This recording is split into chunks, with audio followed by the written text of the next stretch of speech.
Greetings and welcome to ARK Restaurants' third quarter 2020 results conference call. At this time, all participants are on a listen-only mode. A question-and-answer session will follow the formal presentation.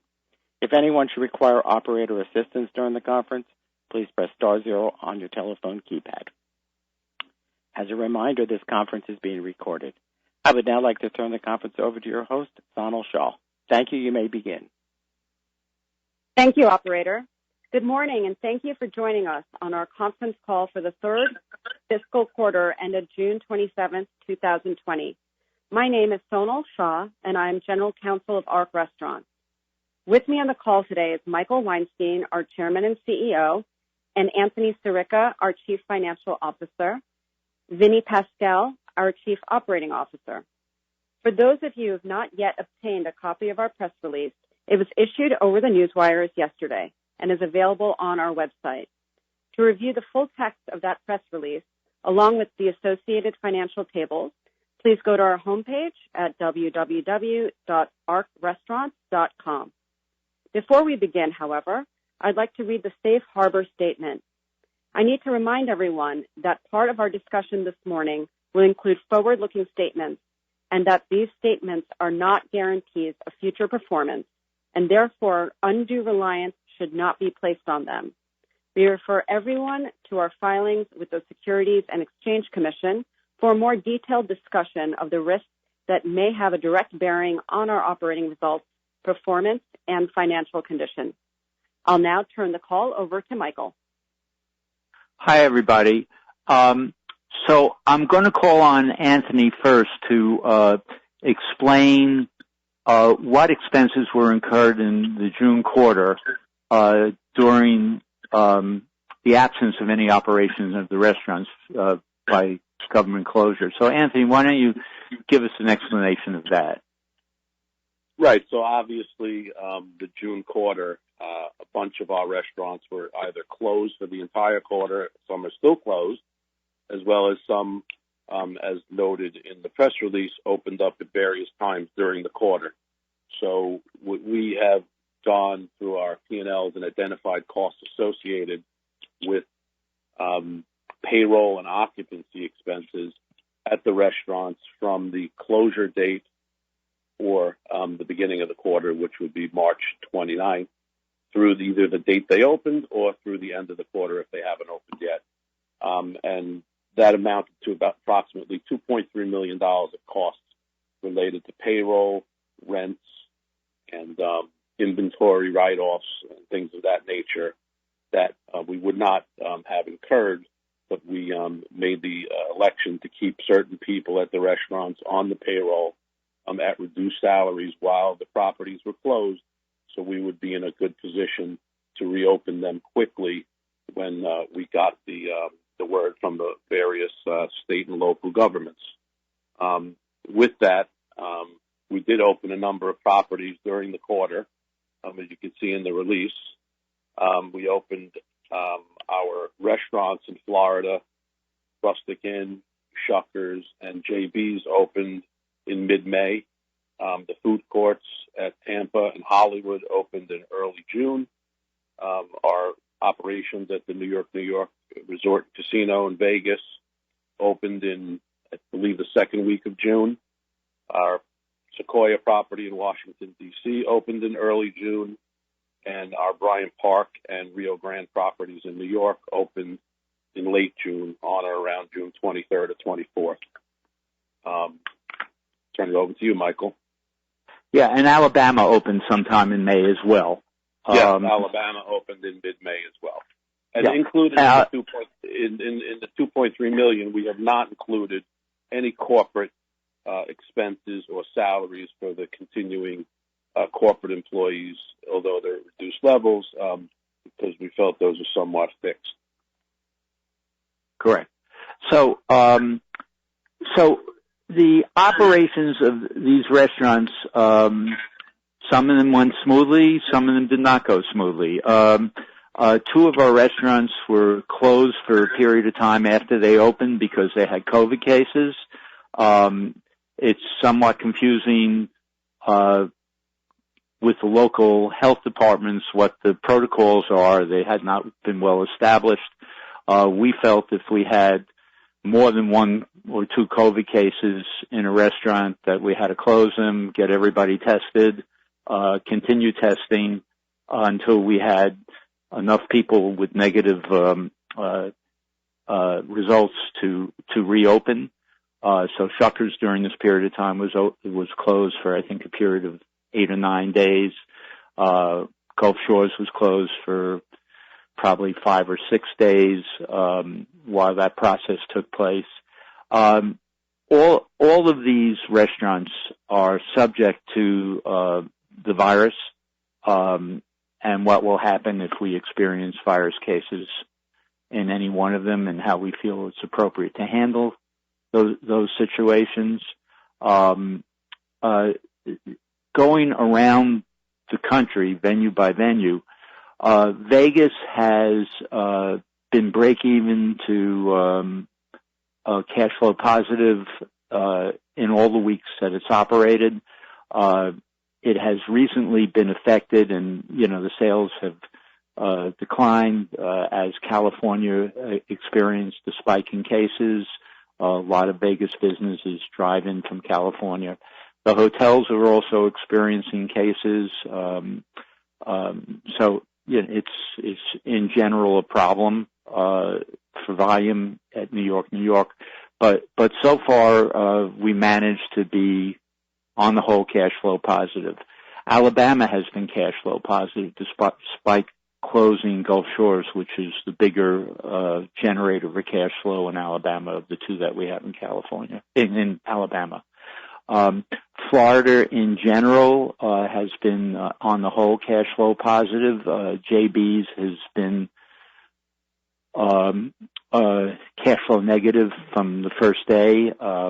That tends to have an older crowd, and with the spikes in Florida, I think our customer base is more wary than they are at other restaurants. Strangely enough, the casinos, the two Hard Rock casinos in Hollywood and Tampa, are doing quite well, and volume has been building every week. It sort of goes against what we initially thought. We would have thought the casinos would not do as well as they're doing. We would have thought JB's, with its location on the beach in Deerfield Beach, and lots of outdoor tables and spectacular views, and a restaurant that used to prior to pandemic throw off $2 million in cash flow at an annual rate. We would have thought that would have done well. It is not, and I guess it has to do more with, as I said, our customer base. In Washington D.C., Sequoia is doing volume, a decent amount of volume because of its 600 outdoor seats on the Potomac River. So it's been an attraction. We have a new menu in there that we put in as we opened that seems to have gotten traction, and but again, without events allowed, and with indoor dining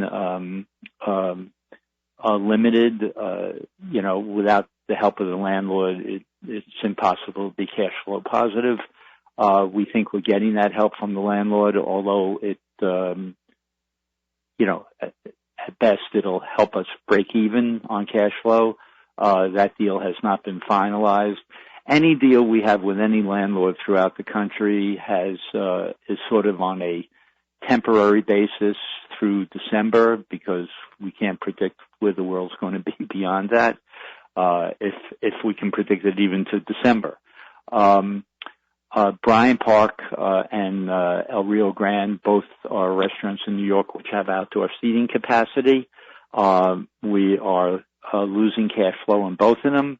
We want to be open. The cash flow loss in El Rio Grande is moderate.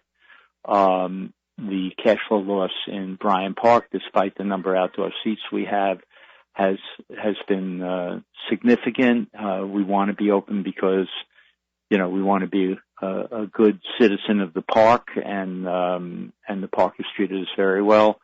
But it's difficult to open a restaurant of that size when in full bloom it has 1,000 seats. You just can't open it with one or two people in the kitchen and a couple of people, servicing customers at tables. It takes a lot of payroll to just get it open. Utility costs are high, just to get it open. It cannot make money. Again, we want to be open because it's the right thing to do for our landlord. All in all, there is cash flow prior to corporate overhead. There's positive cash flow prior to corporate overhead.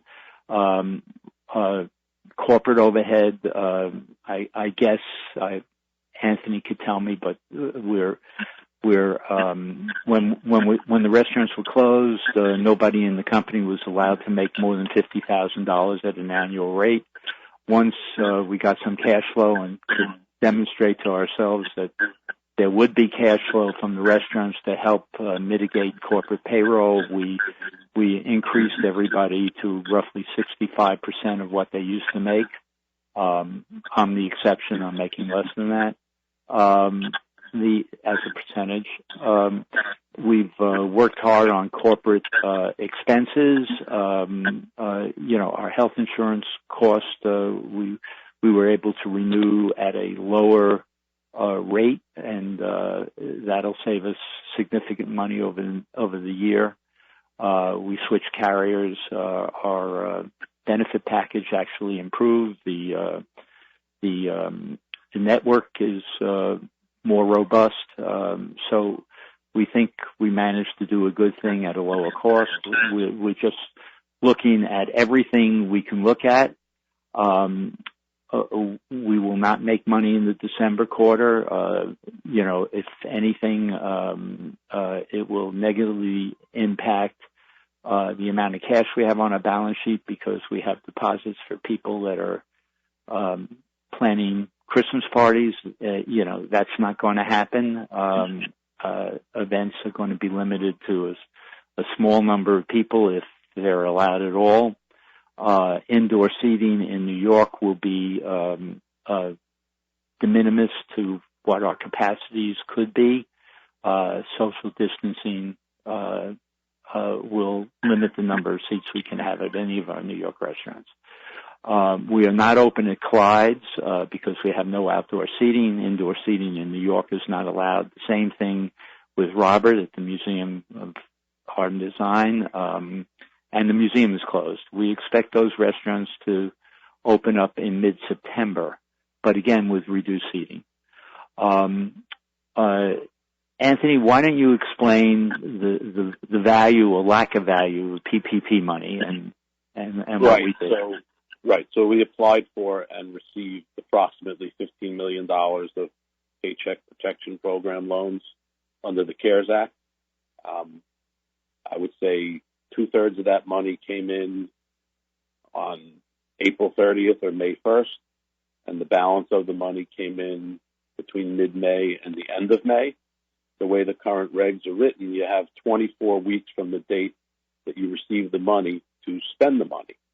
So, for instance, in a situation like Robert or Clyde's, where we received the money on May 1st, the restaurants aren't even open yet, and we don't even know if they'll get open by the time the 24 weeks expires. So at that point, we have to make a business decision, if the rules are not changed, as to whether we return the money or keep the money at a 1% 2-year loan. But that we would have to discuss with our bank because we have certain lending capacity with them that we want to maintain. So that is the difficulty with many of these loans, where either the properties aren't open and we cannot spend the money, or they're open in a situation like Bryant Park and the revenues are so low that we can't even incur the payroll to get it above 60%, which is the requirement for forgiveness, in order to be able to have the loan forgiven. So again, another situation, Bryant Park, where the base rents, which we'll talk to the landlord about, But if at the current base rents, we would never be able to spend 60% of the money on payroll to offset the base rent in order to have the loan forgiven. So we would, again, have to make a business decision and talk to our bank as to what we would do with these funds, whether return them or take them as a loan at 1%. There are certain restaurants, Gulf Shores being one of them, where the PPP money will be converted into a grant. Las Vegas will be probably converted, most of it, into a grant. There are a handful where we'll get a grant, and that will help our balance sheet in the end, because those restaurants are cash flow positive. They didn't need PPP money to be cash flow positive, and we're able to spend it according to the formula that the government laid out. So there will be money granted. Of the $15 million, Anthony, take a guess. $5 to $8 million will be granted. Yeah. I would say at least 7 to 8, hopefully more. Yeah. So that'll help our balance sheet. The big problem becomes, other than the unknown and how the virus will be either contained or not contained over the winter months, that's an unknown. And our revenues are, largely unknown in New York because of that. I think in the South and in Vegas, the governors are not going to close those facilities. In the South, especially, in Florida, especially, if they are going to have a season, which usually begins, Christmas week and lasts till Mother's Day, if cases are, contained, and people are willing to fly and vacation in Florida, we should see revenues in Florida increase. But it's a week-to-week situation. And, again, in New York, we only have outdoor seats. In Washington, D.C., basically outdoor seats. If it rains one day, or 2 days, or we have a hurricane like we had last week, which affects the Northeast, these revenues and cash flows become unpredictable. And so, we hope Florida has a season. We hope, progress is made on the virus. We're very encouraged by what happens in the 2 casinos in Florida, and, our business just seems to be increasing every week. We would expect, once you get out of the heat of August in Las Vegas, revenues to increase. That would be additional cash flow. But I can assure you, with all of these unknowns, we're staying around. Our balance sheet is strong enough to withstand this. Our bank has been very cooperative, and it's not a deteriorating situation. In my view, it's going to be an improving situation as we get further and further away from these months. With that, I'm happy to answer any questions. At this time, we'll be conducting a question-and-answer session. If you'd like to ask a question, please press star 1 on your telephone keypad. A confirmation tone will indicate your line is in the question queue. You may press star 2 if you'd like to remove your question from the queue. For participants using speaker equipment, it may be necessary to pick up your handset before pressing the star keys. One moment, please, while we poll for questions.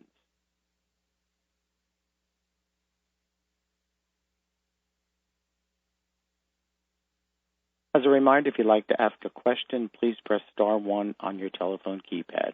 One moment, please, while we poll for questions.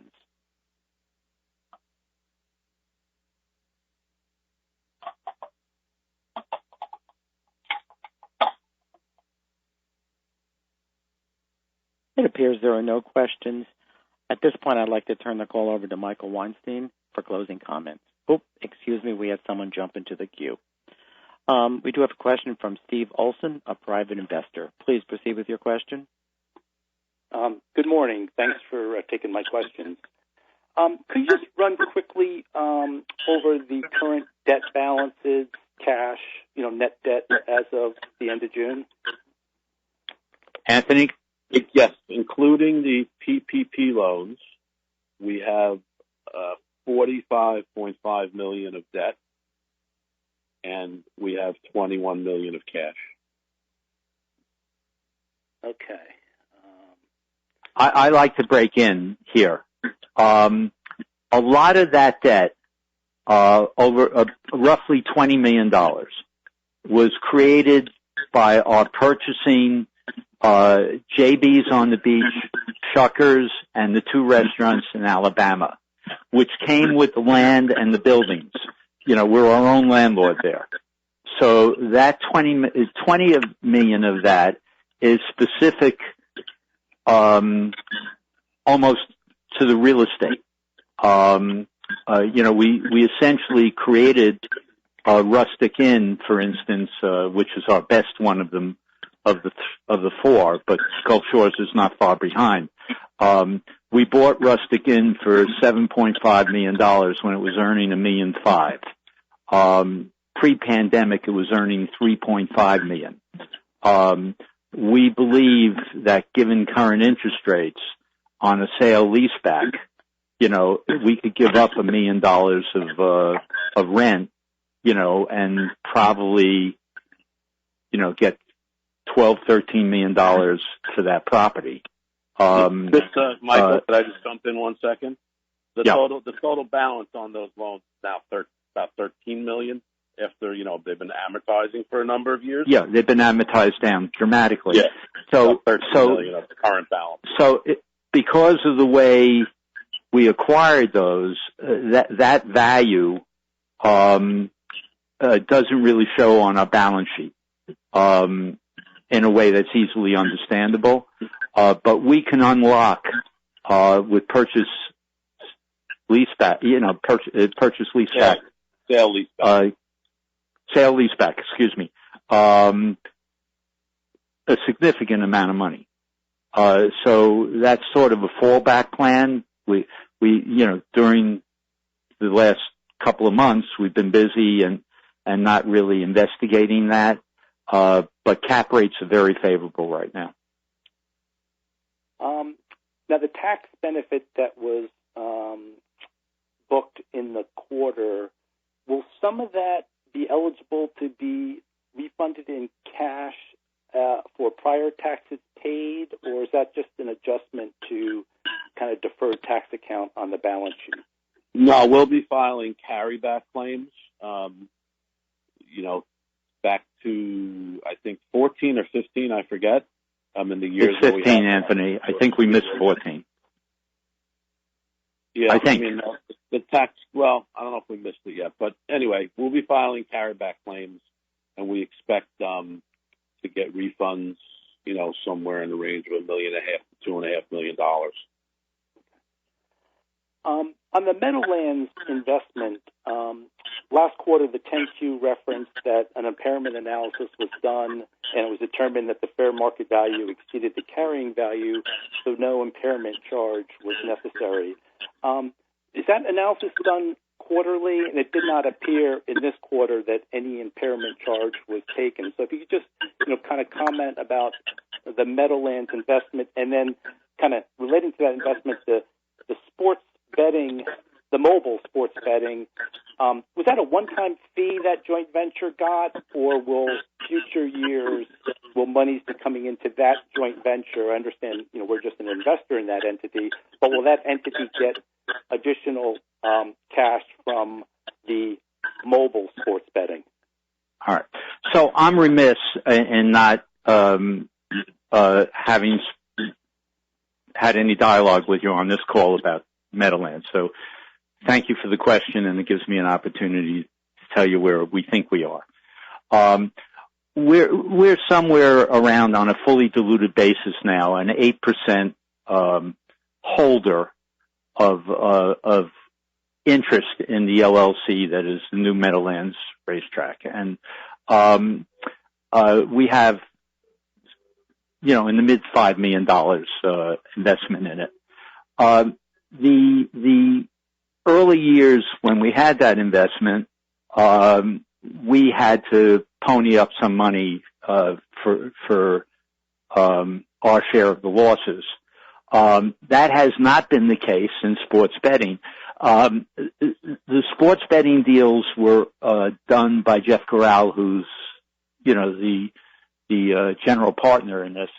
And in the case of FanDuel, they paid a $7.5 million one-time fee and a $7.5 million advance of profits.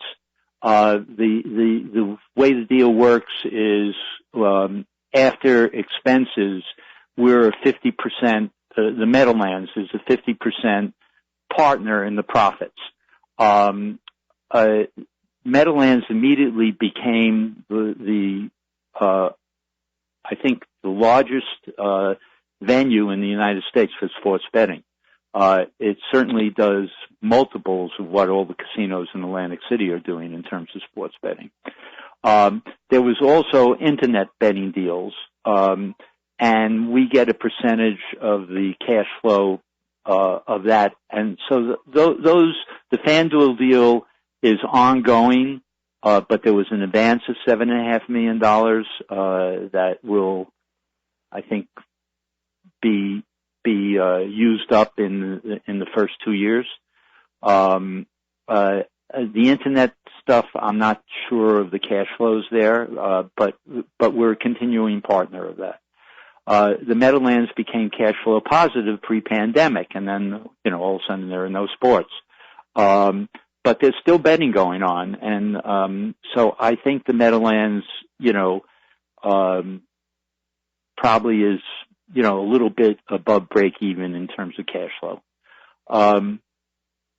The situation is that Murphy has stated publicly, the state is, in dire straits, and he would like to see a casino in the north. The temperature for that will increase once New York has downstate casinos. They're due to come online, or the license is due to be issued in December 2023.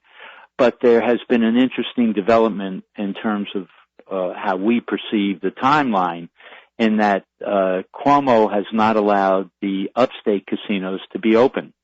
And the upstate casinos have said, listen, we got to open, you're killing us, and if you open, let us open. The covenant that you gave us when we, built these things, that you want to open downstate until December 2023, we're willing to allow that covenant to, expire, and you can give out licenses right now as long as you allow us to open.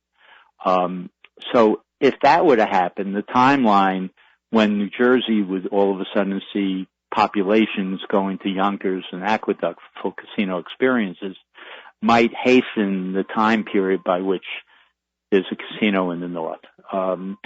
We do not have an exclusive in terms of that the Meadowlands racetrack will be the site, but it's the only site that has presently has gaming in the north. It's the only site that is insulated from neighborhoods, that might object and have legal opposition to it. And it's the only site that's done has all the environmental credentials that it needs. And it's the only site that you don't have to build. I mean, we can, within a month, have slot machines in the building. So it was designed to be a casino. And it would be the phase one of a casino that Hard Rock would be the operator of. They're a partner in it. So not that we remain calm about it, but I think the timeline may have been accelerated as to when this thing could become a casino. Last quarter, the 10Q disclosed the investment of about $500,000 in 3 restaurants in the Ohio. Can you talk a little bit more about this project and opportunity? Yeah. I know you've discussed it previously, so it seems like it's moving along. It's not moving along. So Eastern Ohio is one of the most highly productive malls, for lack of a better word, in the country. There are 52 restaurants in that project. Many of them small, but you do have Cheesecake and Smith & Wollensky and P.F. Chang's, etc. And the developer came to us and basically, who I've known for many years, it said, Michael, these restaurants are, the project, the Eastern Town Center, is 20 years old. And he said, some of our leases are expiring. We're very unhappy with the quality of the product. There's nothing that generates enthusiasm in these 52 restaurants. Leases are coming due. We don't want to renew them. Would you help us redevelop conceptually what these restaurants should be? And we made a deal to start out with 3. That deal, we invested $500,000, of which some $200,000 is the responsibility of Eastern Town Center. But we fronted the money. They have recently sent us a check back for half of it because the project's on hold until we get a better outlook about how Eastern Town Center is doing. And by the way, it's doing better than the developer thought it would do during this period, but it's still not back to where it was. And quite frankly, we just put everything on hold because we don't want to, infringe upon our cash right now until we get a better outlook for the company. We still talk to the developer every other week, I think, and the developer still wants to go ahead eventually, but right now they're on hold as well. I mean, they're only collecting something like 40 to 50% of the rents. So it's hard to imagine it's a big development company, but they're having cash problems, in terms of developing new relationships. And I think at this point they don't want to start anything where they have to make a substantial tenant improvement allowance. So that's on hold. There are other opportunities that I'm having a meeting tonight with a company that has many projects nationally that have restaurants in them that are not going to reopen, and they're looking to do something with us to get them tenanted. What those deals could be at this point, I'm not sure, but essentially we're not going to be putting up money to be a lessee in any space. We prefer to be a buyer like we were in Rustic and Shuckers in Alabama, and be our own landlord. And if we're going to spend money, that's where it's going to be spent.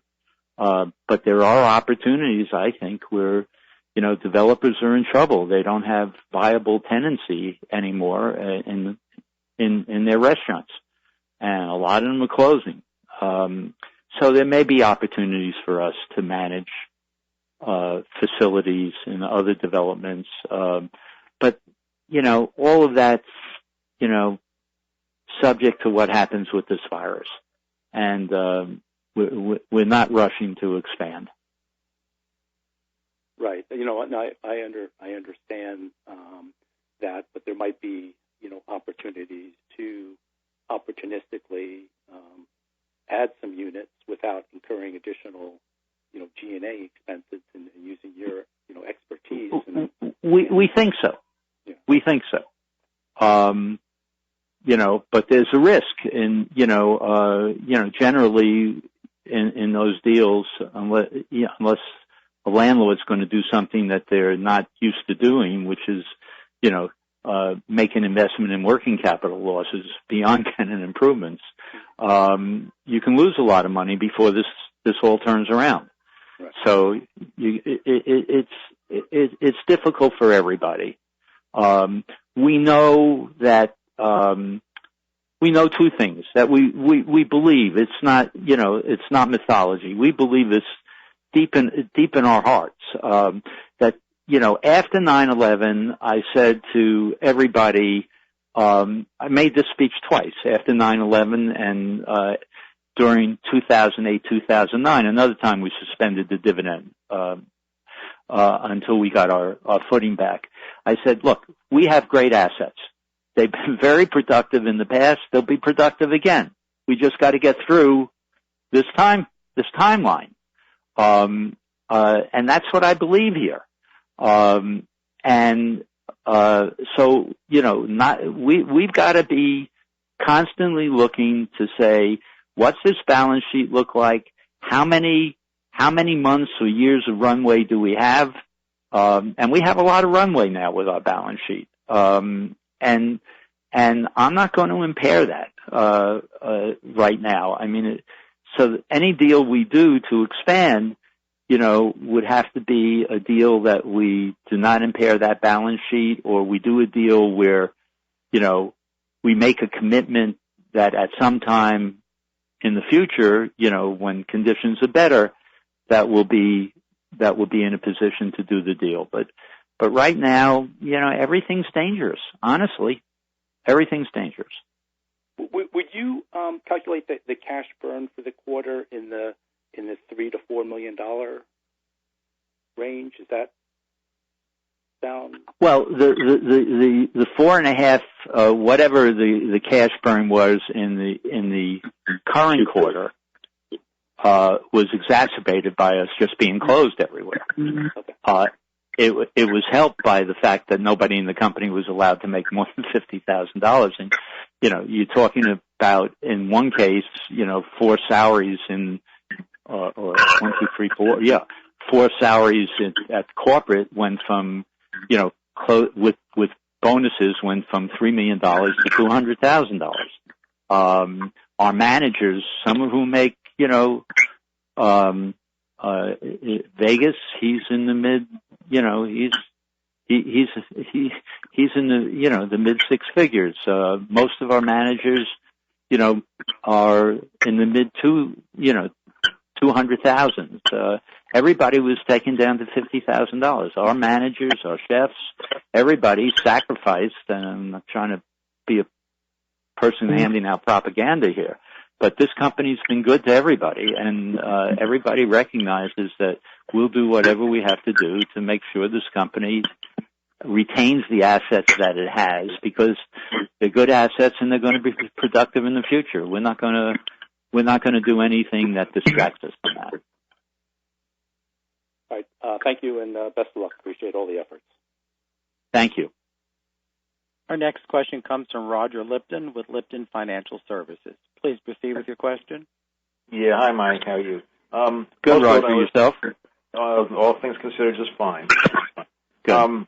Yeah. So most of what I was going to talk about was just answered to that previous questioner. But it sounds like the $45 million of debt includes the PPP, right?